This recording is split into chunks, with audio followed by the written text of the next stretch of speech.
Assalamualaikum warahmatullahi wabarakatuh. Kita ketemu di pertemuan yang pertama. Di sini Ibu akan membahas tentang bab 1 yang berkaitan dengan meyakini kitab-kitab Allah dan mencintai Al-Quran. Langsung saja, di bab 1 kali ini yang akan kita bahas tentang kitab-kitab Allah. Sebelumnya kamu sudah pasti mengetahui apa sih arti dari iman. Apa sih iman itu? Apa sih penjelasan iman menurut bahasa? Apa sih penjelasan iman menurut istilah? Iman menurut bahasa itu artinya percaya. Sedangkan iman menurut istilah itu artinya meyakini dengan sepenuh hati, diucapkan dengan lisan, dan dipraktekkan atau dilakukan dalam kehidupan sehari-hari. Nah, kenapa di sini kita hanya membahas tentang kitab-kitab Allah, padahal iman itu ada 6. Rukun iman yang pertama adalah iman kepada Allah, rukun iman yang kedua adalah iman kepada malaikat-malaikat Allah, rukun iman yang ketiga iman kepada kitab-kitab Allah, rukun iman yang keempat iman kepada rasul-rasul Allah, rukun iman yang kelima adalah iman kepada hari kiamat, dan rukun iman yang keenam adalah iman kepada qada dan qadar. Nah, untuk kali ini kita hanya membahas kitab-kitab Allah saja. Nah, lanjut. Kenapa sih kita harus memiliki kitab? Gambarannya seperti ini. Ketika seorang dari kalian membeli sebuah elektronik, dan elektronik itu terasa asing oleh kita, apa yang pertama kali kita cari? Yang pertama kali kita cari adalah buku panduan. Panduan bagaimana cara menggunakan elektronik ini yang sesuai dengan prosedur. Nah, begitupun dengan kitab-kitab Allah. Kenapa agama yang ada di dunia ini memiliki kitab? Karena supaya kita sebagai orang yang meyakini agama tersebut, hidup kita lebih terarah. Artinya lebih terarah, kita tahu batasan-batasan, kita tahu rambu-rambu, kita tahu apa yang harus dilakukan dan apa yang tidak harus dilakukan. Jadi kita sebagai umat muslim khususnya, kita memiliki kitab, yaitu kitab Al-Quran. Kenapa kita harus percaya kepada kitab Al-Quran? Karena Al-Quran ini adalah acuan, rambu-rambu yang kita gunakan untuk menjadi sebuah acuan ketika kita menjalani kehidupan. Jadi kita sebagai seorang muslim harus meyakini kitab kita, yaitu Al-Quran, di mana Al-Quran ini adalah mencakup batasan-batasan kita sebagai antara laki-laki dan perempuan, bagaimana laki-laki harus bersikap, batasan auratnya, dan begitupun perempuan, bagaimana batasan aurat perempuan yang harus dijaga dan tidak boleh dijaga, dan sebagainya. Nah, lanjut, di sini ada beberapa nama-nama kitab yang harus kita imani. Ada 4. Di LKS ada di halaman 3, dan di buku paket ada. Di situ ada kitab Taurat, di mana kitab Taurat ini adalah penerimanya Nabi Musa. Nabi Musa ini adalah nabi yang diberikan kepercayaan oleh Allah berupa kitab Taurat. Pada zamannya atau pada masa itu Nabi Musa masih bergabung atau masih bersamai dengan Bani Israel. Jadi orang-orang terdahulu sebelum datangnya Al-Quran, mereka itu rata-rata masih menyembah patung atau masih menyembah berhala. Salah satunya adalah peristiwa Nabi Ibrahim, di mana ayahnya adalah seorang pemahat patung sebelum Nabi Ibrahim mengenal agama Islam. Maka dari itu, perjuangan Rasulullah Shallallahu Alaihi Wasallam dalam menyebarkan agama Islam itu tidaklah mudah, karena menyebarkan agama Islam itu butuh perjuangan. Bahkan Rasulullah Shallallahu Alaihi Wasallam sampai diludahi, dilempari batu, sampai-sampai Rasulullah itu tidak dianggap seperti manusia, bahwasannya Rasulullah itu seperti orang yang hina ketika membawa ajaran agama Islam. Padahal itulah salah satu ujian yang harus kita lalui. Begitupun dengan kita sebagai manusia, kehidupan ini tidaklah terlepas dari ujian, ya. Nah, Selanjutnya di sini ada kitab Jabur. Kitab Jabur ini diturunkan kepada Nabi Daud alaihissalam. Kitab Injil diturunkan kepada Nabi Isa alaihissalam. Dan yang terakhir adalah kitab Al-Quran diturunkan kepada Nabi Muhammad SAW. Kitab Al-Quran ini diturunkan secara berangsur-angsur selama kurang lebih 22 tahun, 2 bulan, dan 22 hari atau digenapkan menjadi 23 tahun. Ayat atau surat yang pertama kali turun itu ketika Rasulullah Shallallahu Alaihi Wasallam sedang menyendiri di Gua Hiro. Yang pertama kali turun ayatnya yaitu adalah surat Al-Alaq ayat 1 sampai 5. Pada saat itu Rasulullah sedang menyendiri, sedang i'tikaf, sedang berzikir, sedang mendekatkan diri kepada Allah. Suatu ketika dia sedang khusyuk berzikir kepada Allah, terdengar suara gemerincing lonceng dan Rasulullah pun kaget. Suara apa itu? Dan ternyata yang datang adalah malaikat Jibril. Nah, pada saat itu Rasulullah kaget, kemudian malaikat Jibril langsung menyampaikan amanah yang diamanahkan oleh Allah untuk Nabi Muhammad, yaitu berupa surat Al-Alaq ayat 1 sampai 5. Next. Nah, bagaimana kita sebagai umat muslim untuk beriman kepada Allah?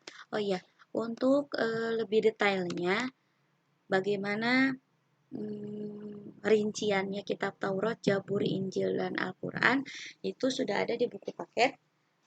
Kalian tinggal baca lebih jelasnya.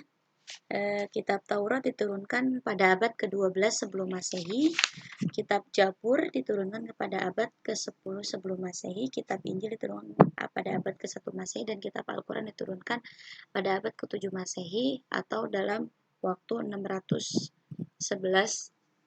sampai 32 Masehi. Lanjut, cara beriman kepada kitab-kitab sebelum Al-Quran. Bagaimana? Seperti yang sudah Ibu jelaskan tadi, sebelum datangnya Al-Quran, orang-orang terdahulu belum mengenal apa itu agama Islam. Ya, bagaimana cara beriman kita sebelum datangnya Al-Quran? Meyakini bahwa ajaran pokok kitab Taurat, Jabur, dan ini telah dikandung dalam Al-Quran. Jadi, sebelum adanya Al-Quran, kitab Taurat, Jabur, dan Injil itu belum sesempurna seperti Al-Quran. Artinya, kitab Taurat, Jabur, dan Injil masih ada hal-hal yang belum bisa menjawab bagaimana permasalahan-permasalahan yang ada dalam kehidupan sehari-hari. Jadi, Al-Quran itu adalah penyempurna. Seperti di dalam surat Al-Baqarah, di ayat kedua, ayat pertamanya kan Alif Lam Mim, Zalikal Kitabu la raiba fihi hudal lil muttaqin. Bahwasannya Allah itu telah menurunkan kitab. Zalikal Kitabu la itu artinya tidak ada raiba, keraguan, fi untuk hudal lil muttaqin sebagai petunjuk orang-orang yang bertakwa. Jadi Al-Quran itu benar-benar tidak akan pernah menjadi hal yang ragu-ragu, hal yang khawatir. Apabila kamu sudah beriman kepada kitab-kitab Allah, berarti kamu tidak akan pernah merasakan keraguan-raguan di dalam hidup kamu. Karena Al-Quran adalah menjawab sebuah permasalahan yang ada di dunia ini. Maka dari itu, Al-Quran menjadi penyempurna antara kitab Taurat, Jabur, dan Injil. Maka dari itu, kitab Al-Quran itu adalah kitab yang sangat sempurna yang Allah turunkan, yang dijadikan rambu-rambu bagi umat muslim. Nah, bagaimana cara kita beriman kepada kitab Al-Quran?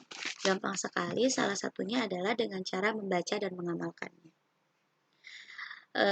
Seperti yang kalian ketahui bahwasannya membaca Al-Quran itu, ketika kita membaca satu huruf, pahalanya akan diberikan 10 pahala. Itu hanya satu huruf. Bayangkan ketika kamu hanya membaca ayat Alif Lam Mim, itu hanya terdiri dari 3 ayat, berarti kamu itu sudah 3 huruf. Sudah 30 pahala yang kamu peroleh. Bayangkan ketika dalam satu hari kamu mampu menyelesaikan entah itu 10 ayat, entah itu setengah lembar, entah itu setengah juz, ataupun lebih baik adalah 1 juz. Jadi Kalau kamu pengen panen pahala, apalagi ketika kamu dalam suasana Ramadan yang pahalanya dilipat gandakan, salah satunya adalah dengan membaca Al-Quran. Ya, jadi cara beriman kepada kitab Al-Quran adalah dengan cara membacanya. Lanjut, di dalam LKS, di situ ada hal-hal yang berkaitan dengan kitab-kitab. Kita kembali lagi. Yang pertama di situ ada kitab Taurat. Kitab Taurat ini membahas tentang apa? Membahas tentang kitab Kejadian, kitab Keluaran, kemudian kitab Imamat, Bilangan, dan Ulangan.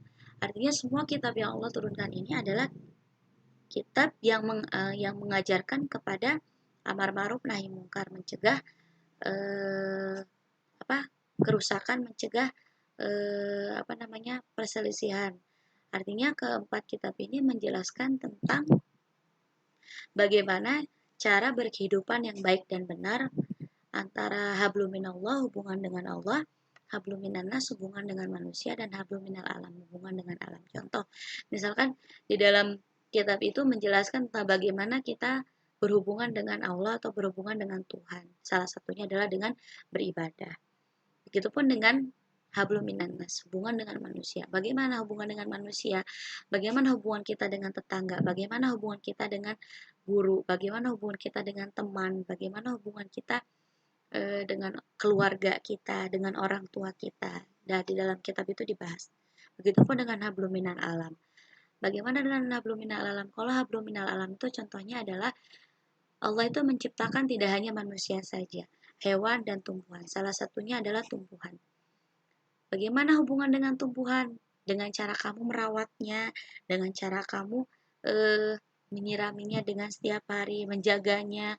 Begitupun dengan hewan-hewan yang misalkan hewan-hewan itu langka, kamu tidak membuatnya punah, atau misalkan kamu menemukan hewan langka tidak hanya untuk popularitas, tapi dikembalikan lagi misalkan ke suaka marga satwa atau ke kebun binatang supaya dirawat, supaya diperkembangbiakan. Itu salah satu contoh kamu bisa menjaga hablum minal alam atau menjaga hubungan baik kamu dengan ciptaan-ciptaan yang sudah Allah ciptakan. Ya. Kitab Jabur berasal dari kata zabara yazburu jaburon, artinya menulis. Di dalam bahasa Arab, kata menulis itu tidak hanya zabur. Dalam bahasa Arab, kata menulis itu bisa menjadi yaktub. Yaktub itu bahasa Arab juga yang artinya menulis. Jadi bahasa Arab itu luas. Nah, kitab Jabur itu berasal dari bahasa Kipti. Nah, apa yang dibahas tentang di kitab Jabur? Di situ ada nyanyian kebaikan untuk memuji Tuhan, penyanyian perorangan sebagai ucapan syukur kepada Tuhan, ratapan-ratapan jamaah, ratapan dan doa individu, serta nyanyian untuk raja. Itu bagi orang-orang yang belum mengenal Tuhan, belum mengenal agama Islam. Jadi mereka itu masih menuhankan selain Allah Subhanahu wa taala. Selanjutnya di kitab Injil, di situ ada beberapa hal tidak beda jauh seperti kitab Jabur, di mana anjurannya adalah untuk mengesahkan. Di sini mengesahkan sebagai penciptanya. Ketika dia percaya terhadap agamanya, contoh kita agama Islam, kita percaya bahwasanya kul huwallahu ahad, Allah itu satu, Allah itu esa, Allah itu tunggal. Jadi ketika kita beriman selain Allah, berarti kita musyrik atau kita syirik. Berarti kita sudah menduakan Allah Subhanahu wa taala. Dan yang terakhir adalah kitab Al-Qur'an. Kitab Al-Qur'an ini adalah kitab yang paling suci yang diturunkan kepada nabi kita, nabi yang terakhir. Yang kita ketahui nabi itu ada 25. Silakan nanti kalian hafalkan ke 25 nabi supaya kalian tuh tahu bahwasannya nabi itu tidak hanya semerta-merta nabi yang diberikan amanah untuk memegang kitab-kitab saja kan, tapi ada beberapa nabi yang Allah turunkan keseluruhannya itu yang kita ketahui adalah 25. Kembali ke Al-Qur'an, Kenapa dinamakan Al-Quran? Karena ia merupakan kitab suci yang wajib dibaca. Al-Quran itu berasal dari kata qoro'a. Qoro'a itu dalam bahasa Arab artinya adalah membaca. Jadi Al-Quran itu adalah sebuah kitab yang memang seharusnya kita baca. Kalau misalkan kita sebagai umat muslim tidak pernah membaca Al-Quran, berarti kita sama saja belum bisa mengimani adanya kitab Al-Quran. Nah, kitab Al-Quran diturunkan ini untuk penyempurna. Berarti seperti yang Ibu jelaskan tadi bahwasannya sebelum datangnya Al-Quran, kitab Taurat, kitab Zabur, kitab Injil itu memiliki kekurangan-kekurangan. Nah, dari ketiga kitab ini disempurnakan lagi, yang terakhir adalah disempurnakan dengan adanya kitab Al-Quran. Disesuaikan dengan surat Al-Imran ayat 3 yang bunyinya nazala alaikal kitab babil haqqi musaddiqan lima bayna yadayhi wa anzala taurata wal injil. Dia menurunkan Al-Quran. Dia itu siapa? Allah Subhanahu wa taala menurunkan Al-Quran kepadamu. Kepadamu itu kepada siapa? Kepada Nabi Muhammad SAW dengan sebenar-benarnya kitab. Sebenar-benarnya kitab ini ditekankan oleh Allah bahwasannya Al-Quran ini adalah kitab yang sangat sempurna. Artinya la raiba fih, tidak ada keraguan. Ketika sudah tidak ada keraguan, berarti kamu sudah yakin bahwasannya kitab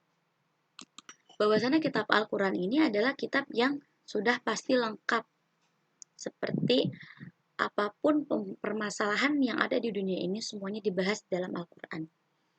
Nah, di antara nama lain. Jadi nanti kalau misalkan kamu dalam tes pasti ada apa nama lain dari Al-Quran. Di situ ada Alkitab, Al-Zikir, Al-Furqan, tambahan lagi Al-Huda. Itu adalah nama lain dari Al-Quran. Nah, kenapa tujuannya apa diturunkannya Al-Quran? Menyempurna kitab terdahulu, menjelaskan bahwasannya kitab-kitab Taurat, Zabur, Injil itu masanya sudah habis, maka dari itu digantikan dengan Al-Quran. Dan menjelaskan bahwasannya Al-Quran ini adalah masa peraturan, masa rambu-rambu, masa jawaban permasalahan setiap pertanyaan kita dalam kehidupan sampai hari kiamat nanti. Ya. Nah, jadi sebelum Al-Quran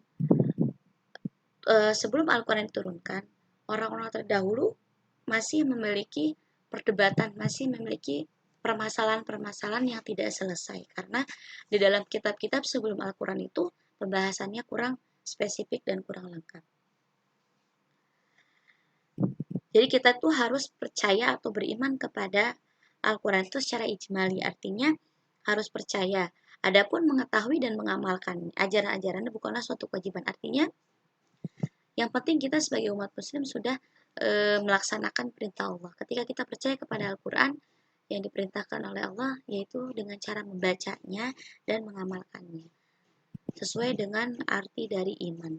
Menurut istilah bahwasannya iman itu artinya percaya dengan sepenuh hati, meyakini dengan lisan, dan dilakukan dalam kehidupan sehari-hari. Ya, jadi itu yang bisa Ibu jelaskan. Semoga apa yang Ibu jelaskan bisa bermanfaat. Nanti kita ketemu lagi di pertemuan berikutnya. Setelah ini kalian harus mengikuti post-test. Post-test ini diperuntukkan bagi kalian agar materi yang sudah Ibu sampaikan dari awal sampai akhir, kalian itu benar-benar nyimak. Jadi Ibu akan membuat post-test yang tidak secara tertulis ya. Jadi Ibu akan membuat post-test yang Ibu sampaikan secara langsung melewat video ini. Oke, ya, itu saja yang bisa Ibu sampaikan. Kurang lebihnya mohon maaf. Kita tutup dengan doa kafaratul majlis. Subhanakallahumma wa bihamdika asyhadu an la ilaha illa anta astaghfiruka wa atubu ilaik. Wassalamualaikum warahmatullahi wabarakatuh.